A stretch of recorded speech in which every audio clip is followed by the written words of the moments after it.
Progresnya untuk yang paket 1 sudah 90%. Syederlun, pejabat Gubernur Aceh Bustami Hamzah bersama Forkopimda Aceh dan PJ Bupati Pidi Wahyudi Adi Siswanto meninjau proyek strategi nasional atau PSN Bendungan Rukoh di Kecamatan Tite, Kabupaten Pidi pada Selasa 30 April 2024. Kunjungan PJ Gubernur Aceh tersebut guna melihat proses dan pembangunan proyek raksasa tersebut.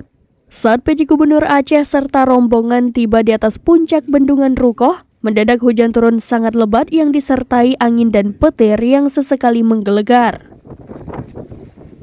PJ Gubernur Aceh bersama rombongan dipayungi dan bertahan di bawah tenda yang dipasang tidak jauh dari bangunan musola di Bendungan Rukoh.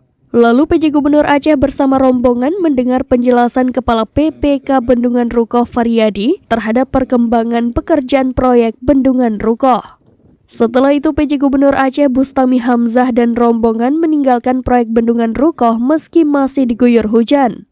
PJ Gubernur Aceh berharap pembangunan Bendungan Rukoh hendaknya dapat segera diselesaikan sehingga seluruh masyarakat Pidi dapat merasakan dampak positif dari pembangunan bendungan tersebut. Selain itu, kata PJ Gubernur Aceh, pekerjaan PSN itu harus mencapai 90% pada penghujung Desember 2024. Sebab selama ini petani pidi masih kesulitan air dalam bertani dan saat musim penghujan tiba justru terjadi banjir. Hal itu terjadi dampak belum selesainya Bendungan Rukoh. Jadi awalnya 2014 sampai 2022, namun karena belum selesai kami ada perpanjangan sampai tahun anggaran 2024 ini. Di Bendungan Rukoh dibagi menjadi 2 paket, Pak.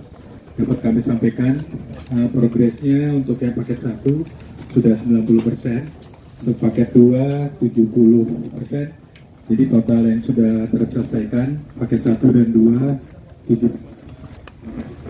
Dari Pidi, Muhammad Nazar, serambinews.com. Download Tribun X sekarang, menghadirkan lokal menjadi Indonesia.